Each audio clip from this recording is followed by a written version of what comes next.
there's definitely some picks that are not coming, so we're going to talk about that tonight. The NBA's draft, my own, I guess, grades and the grades of others who are getting paid the big bucks to talk NBA basketball, kind of compare and contrast and see how others see these, I guess, picks as well. So make sure, of course, you do like the video. If you do like the video, liking the video is the best possible thing you can do to help support the channel. All you have to do is click right down there, somewhere down there, the little thumbs up button. Really helps out the channel so much. And make sure to comment down below how your team did in this year's draft. Maybe your favorite player in the draft, underrated, overrated, a player you didn't like, a pick you didn't like, maybe your own grades. I'd love to hear that also down below. Alrighty, here we are on, yes, my favorite sports app, Bleacher Report. I know Bleacher Report is like not the best sort of source from, I guess, sporting outlets, but I'm not gonna pay a fee to read ESPN stuff, so we're just gonna do Bleacher Report because it's definitely the more fun and unique sort of website to get these sort of opinions from. And don't worry, I'll also give mine as well.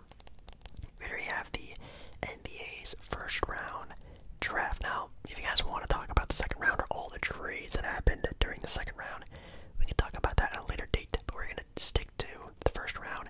Definitely a lottery, maybe some of the other picks of the first round of the draft, ones I like, dislike, yada yada yada. Let's get into it with the number 1 overall pick being the Atlanta Hawks with Zachary Richichet. Interesting. Now, Bleacher Report, first of all, gave them a grade of a B. I would give this grade also a B minus. I sort of mentioned this in my NBA mock draft video. I'm not super high on Zach Richichet. I think his absolute peak, like the best he could possibly be in the NBA, is Michael Porter Jr. I think that's literally his peak. Like, if he hits every mark, he's Michael Porter Jr., which is a good starter in the NBA. He won an NBA championship with that talent, so I don't think it's like a terrible pick. That's why I give it a B minus. But the fact that you're giving up so much potential on the board for a guy who's just going to be potential, full potential, a 3-and-D player, that's possible now. Can he develop a sort of, shot-making ability? Maybe. Is he going to be able to play make one day? Probably not. Defensively, that can work, but I really don't see him being quick enough to really guard any sort of like smaller players, and definitely not strong enough, or not much of a frame to really guard other bigger players. So, he's kind of boxed in on guarding ability. I just don't know. Which, coming in at number 2 from the Washington Wizards, is actually Alex Sarr. They gave a grade of an A to this pick. I also give a grade of an A. This guy was the number 1 prospect, the number 1 guy for many weeks, until, of course, the draft process started up, and then Alex Sarr said, no, I don't want to be the number 1 pick. So obviously that didn't happen. Washington gets one of the bigs of the future. I think him, Chet, Wemby, you can maybe throw in, like, I don't know, Evan Mobley in that little picture of the bigs of the future, like strong, lengthy, defensive-minded centers that have guard-like abilities.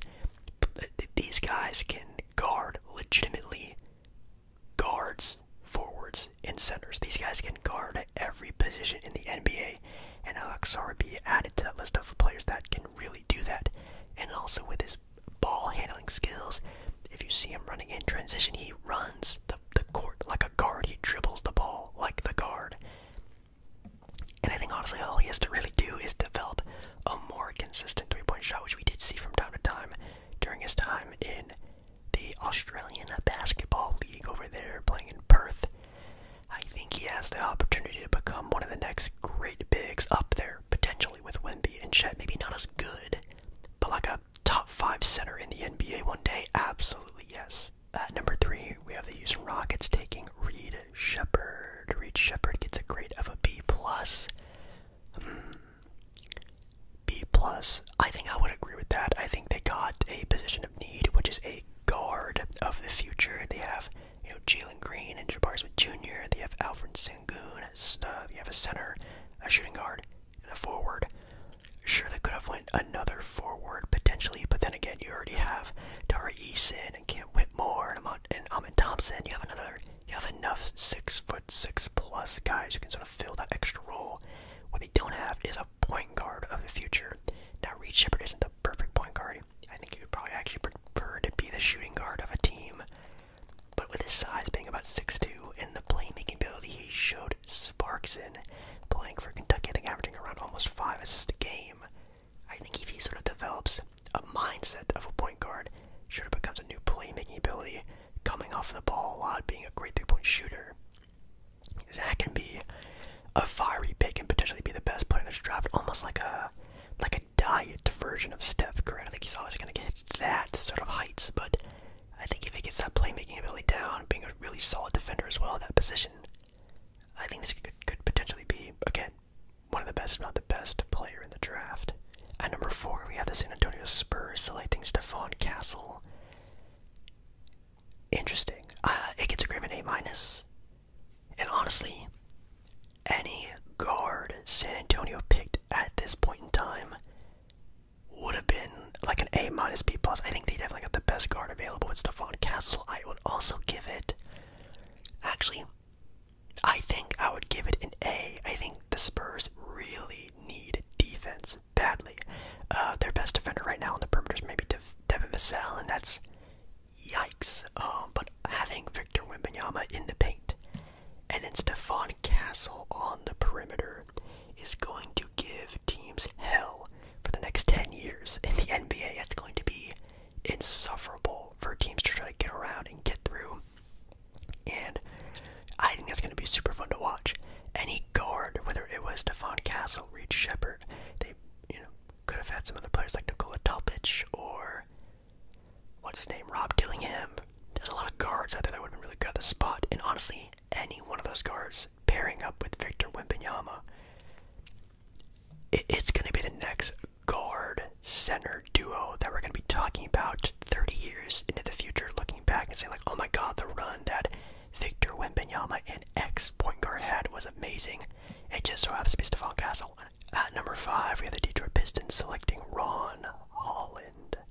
That gets a grade of a C. Ooh, the first little teeter-totter of a pick. And honestly, I would give this grade a C+. Ron Holland's entire case of a player is if he can hit his peak of his potential. We saw it in the G League Ignite. When he gets going, he could potentially be one of the best forwards in the NBA, almost a guy you can sort of build around. You can almost maybe call him like a poor man's Jaylen Brown, Jimmy Butler, like that type of like 6'6" to 6'7" forward with the ball in his hand is very effective, but also very good defensively. If he doesn't hit that, which is most likely the case, of course, with all these players, it's most likely they're never going to hit that true potential. I don't love that fit in Detroit at all. This could be a very sticky situation for Detroit, especially already having a Sar Thompson. Like, do you play Ron Holland at the 4? Do you play a Sar at the 4? Like, they really need a power forward, some guy with a little bit more size. They desperately needed three-point shooting because they have Jaden Ivey and a Sar Thompson.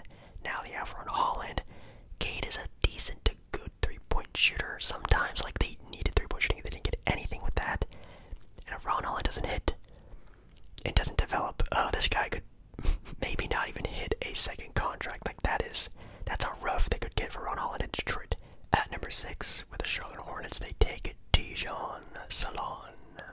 Tidjane Salaün from France, getting a grade of a C. Another C right here. I'm actually going to give this a C-. I think it's a barely passing grade, in my opinion. Love Tidjane. I love Salaün.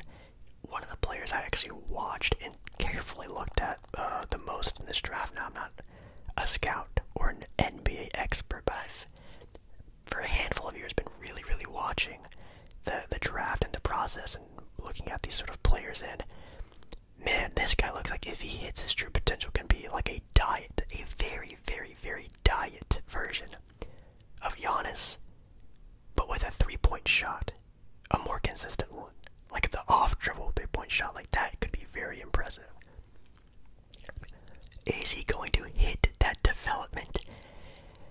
as a Charlotte freaking Hornet? Probably not. I would probably bet a lot of money that he won't. I don't like the organization he's going to. I think that might be a waste of a pick, waste potential. If Charlotte can prove me wrong, big ups to the Charlotte Hornets. You proved me wrong. But as of right now, currently that team has not really been doing too much. Brandon Miller looks good, but he was already a good player in college. I want to see them try to develop a player. Let's see if they can do a Dijon 7. We have the Portland Trailblazers taking Donovan Clingan. Whoa. Big man center of Connecticut. Back-to-back NCAA champion. Interesting. We have a grade of a B here. I will also give this a grade of a B, maybe a B plus, maybe because of the value of Clingan. I think I will give it a B plus because of the value. Donovan Clingan was in talks of going #1 this year, so you get a guy who potentially, and again was in talks of being the #1 overall pick at pick 7. That's great value. The other value is this guy's a play not ready player on a team that has been losing for many years now. Even under Damian Lillard on the roster, this team has been losers. Having a player that has won back-to-back times in high school and then back-to-back times in college. This guy hasn't lost in 4 years of playing basketball. He hasn't lost. He's always won the championship. Now, of course, they're not going to do that in Portland. Probably never, ever. But getting that guy with that mindset of, hey, guys, I want to come in here and be a defensive monster. I want to win. I want to be a locker room guy. I want to be the voice of this team. I want to be the backbone of the squad. That is something Portland has never had. Maybe ever. DeAndre Ayton is not that. DeAndre Ayton as their center is not that at all. And I love the mindset of Donovan Clingan. Even though he might be a slow center, he may not be the best offensive center, he might not even average more than 15, 14 points his entire career. But the mindset and the defensive anchor that he can be, that's the potential I love. Number 8, we have the Minnesota Timberwolves taking Rob Dillingham. Yeah, I know what I just said. The Minnesota Timberwolves, the San Antonio Spurs actually traded this pick to the Minnesota Timberwolves, a team that almost made the Western Conference Finals, has a superstar and potential top 5 player in Anthony Edwards, and had the best defense in the entire NBA last year. Has the number 8 pick in this year's NBA draft. They traded, I think, 2 first-round picks way in the future for a guy who potentially could be the next greatest 6-man in NBA history, or just a really, really good guard. Some people call him this generation's Kemba Walker or Isaiah Thomas. That's really impressive. They get a grade of a B. The least you can do of a grade for this is an A-. This is a absolute steal for the Minnesota Timberwolves. This guy came off the bench of a really solid Kentucky team and was just a fiery, lights-out player. If there's any player in this draft currently right now who would average the most points in this rookie class, you can already bet it could be Rob Dillingham. He's going to be at least a top 3 scorer in this draft class. Year 1, especially on a team that's going to get a lot of attention from all the other players on the squad, like Anthony Edwards, Karl-Anthony Towns. Those guys are going to get a lot of attention. Rob Dillingham, who's used to being the guy on a team, especially when on the court, even when he came off the bench for Kentucky, he's going to get a lot of open shots. He's going to get a lot of opportunity if he's starting or coming off the bench. Bro, Rob Dillingham next to guys who already have a lot of gravity and attention to them, he's going to be able to put on a show. At number 9, we have the Memphis Grizzlies taking Zach Edey. They get a grade, whoa, of a C-. That is so far the lowest grade Bleacher Report has given. A C- for Zach Edey. If you don't know who Zach Edey was, the back-to-back college player of the year. Now, we haven't seen a player like that since like the 70s, the 80s, maybe like some really old players, some really good players too, like Bill Walton, and I think Luau Sindor, aka Kareem Abdul-Jabbar, and a couple other really good ones as well, which just doesn't happen anymore. But we get it with Zach Edey, who averaged I think 25 points, like 12 rebounds in the college, a handful of blocks. want to like this pick. I'll give it a grade of a C. Not a C minus, maybe a C plus. I just like the idea of Memphis being a really fast-paced team with the jaw and Desmond Bane, a three-point sniper coming off of transition threes. You also have Gigi Jackson, a nice young player there, and even Jaren Jackson Jr., who loves to be an up-and-down sort of rim running big. Doing all of this just to draft Zach Edey and him, dude, he's gonna be the starting center of this team, no doubt about it, at the start of the year. I just don't know if I like to fit next to a guy who likes to run. And Jaren Jackson doesn't really spread the floor for Zach Edey, so the paint is still going to be kind of clogged. John Morant doesn't shoot the three. You have like one three-point shooter on the court with Desmond Bane. It's going to be really compact in there. We're really going to have to wait and see what happens with Zach Edey. I'll wait and see, but right now I'm very normal on this pick, so I'm giving it just a solid C and waiting to see what happens. Utah Jazz, we have Cody Williams. Cody Williams gets a grade of an A to the Utah Jazz. Do I like this one that much? I think yes. Do I give it a grade of an A? An A is a little too high. I don't want to throw out A's too much. I'll give it like a B+. I think Cody Williams on any team would be really good. Cody Williams is like one of those guys where I feel like on any team, he's going to start slow and slowly build up over the next couple years his true identity.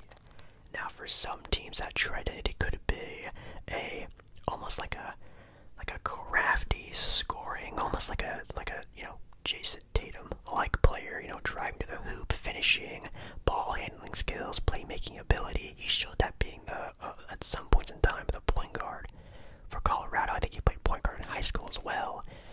Or he's gonna just become a 3-and-D wing, which is also pretty valuable in the NBA, but not as high of a ceiling of a player. At 11, we have the Chicago Bulls taking up Matas Buzeles.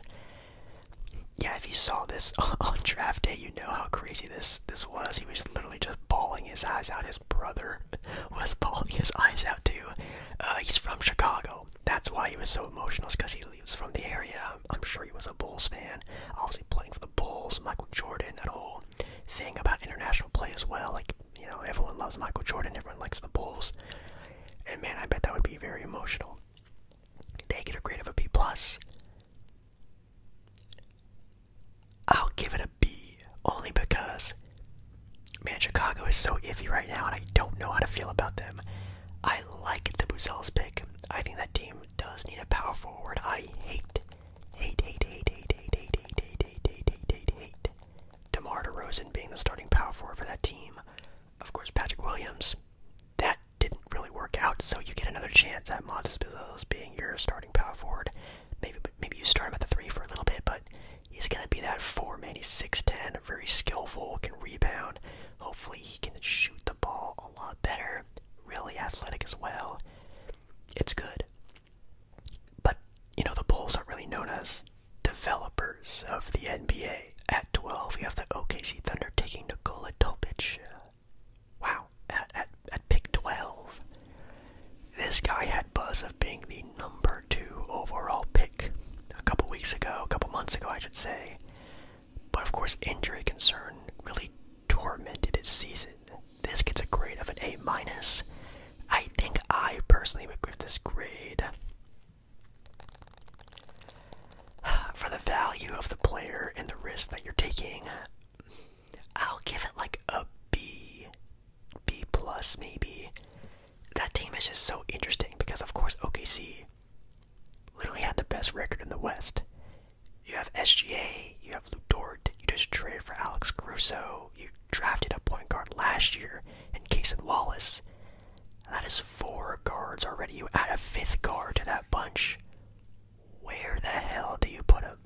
I don't know. But as a guy without the ball sandwich, I mean, if SGA is on the court, he's not going to be getting the ball a whole lot. So you're just drafting a 6th man.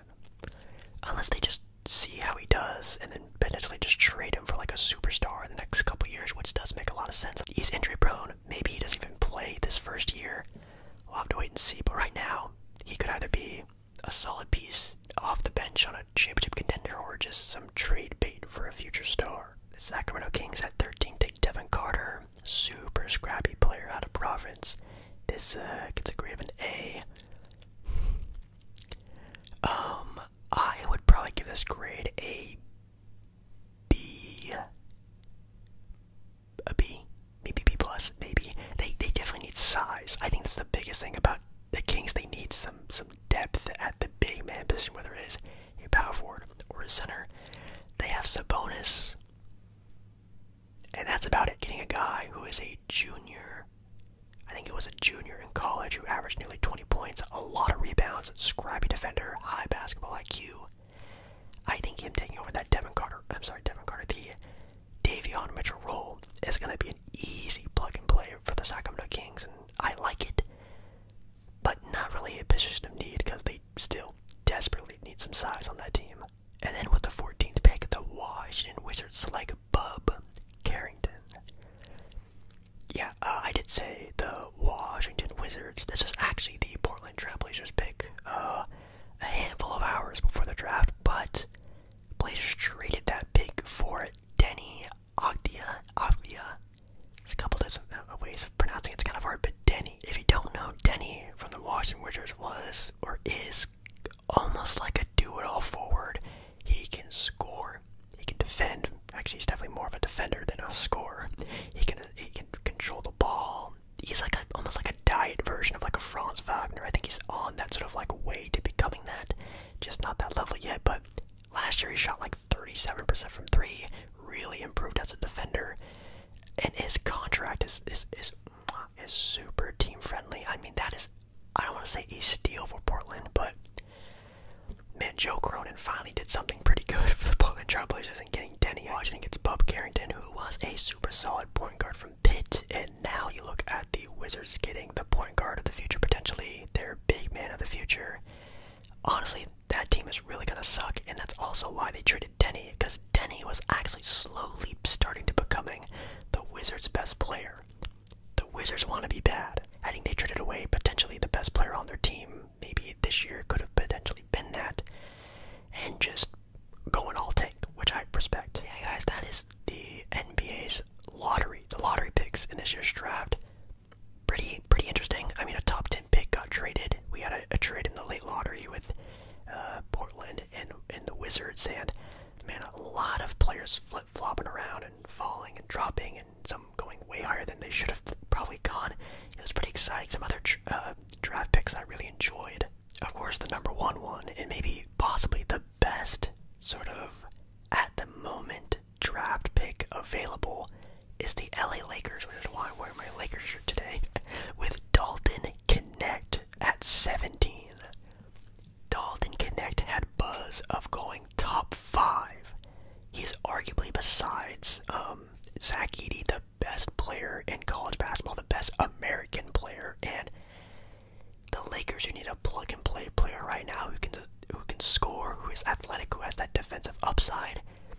You're getting that at 17 with Dalton Knecht, who is a older, more high IQ basketball player. This guy could win Rookie of the Year. Like, he could win Rookie of the Year. I don't think he's going to be able to start for the team, so he probably won't. But if he has Rookie of the Year potential, this guy's going to be coming out of the gate averaging, I think, like 15, 16 points his rookie year on great shooting numbers, really high IQ. He's going to be a very impactful player on this team. You did get Jeremy Kane getting drafted to Philly at 16. They got a grade of a B-, with, by the way, Dalton Knecht, that grade got an A+. I'll also give that one an A+. The Jeremy Kane one got a B-. I will also give that like a B-, C+. I guess they got the best shooter in the draft besides Reed Shepherd and Jeremy Kane, and I do think he is a play-now-ready player on a team in Philly that definitely, wants to win championships with Joel Embiid. But a backcourt of Tyrese Maxey and Jeremy Kane, I'm not sure defensively I'm feeling that. I honestly think Dalton Knecht would have been a perfect piece for this team if you had Tyrese and Dalton Knecht playing the two. I like the sound and look of that a lot more than Jeremy Kane, who's like a 6'2", 6'3" guard next to a 6'4", 6'3" Tyrese Maxey. Defensively, that could be kind of skewed, but Jeremy Kane was a pretty solid defender at Duke, so maybe it can work. And actually, the lowest grade Bleacher Report gives out in this little article is pick 23. The Milwaukee Bucks, one of my favorite teams, pick favorite player, Damian Lillard now. They selected A.J. Johnson. Yeah, if you don't know who A.J. Johnson is, he is a foreign player. I think who played in Australia. And that's a grade of a D. A D is the lowest grade they gave this year. Do I want to go lower than a D? I don't want to go F because that's kind of sad. But a D is a good one. A.J. Johnson is the most project a project player could possibly be. This guy will probably not even sniff the NBA court, or at least be decent enough to play for 3 years, maybe his entire rookie contract. He won't be able to play. He's young, he's athletic, he shows some sparks of being what he could possibly play in the NBA one day. But my God, you have like almost 35. You have an old core with Giannis and Dame, Middleton, yikes, Brook Lopez, yikes. You know, you gotta get it moving quicker than having to wait for guys like Marshawn Beauchamp and who else? Then they take Jackson last year in the draft, and you have A.J. Johnson this year. These are guys that are just gonna take years to develop. Yeah, I think that might be the worst pick of the first round. But yeah, anyways, guys, that's kind of it. Obviously, I could talk every single pick, but you know, there's 30 picks in the draft, and I talk 2 minutes of every pick. That's an hour-long video, which I don't think you guys want to hear me yap that long. But yeah, there you go. Sort of my own sort of opinions on some picks, my own grades, the grades of the guys getting paid the big bucks, and kind of what's moving forward for some of these teams I'm really excited about. Now, the NBA free agency is coming up very soon, so if you guys want a video on NBA free agency, or maybe just me just talking more about the NBA teams and players specifically and how I feel about them going into next year, leave a thumbs up down below, down below, and I'll definitely do that. But you gotta give this video some love and support, and I'll definitely make like a free agency NBA sort of whisper ramble video again. But until then, I love you, guys, and I hope to see you again in another video, very, very soon.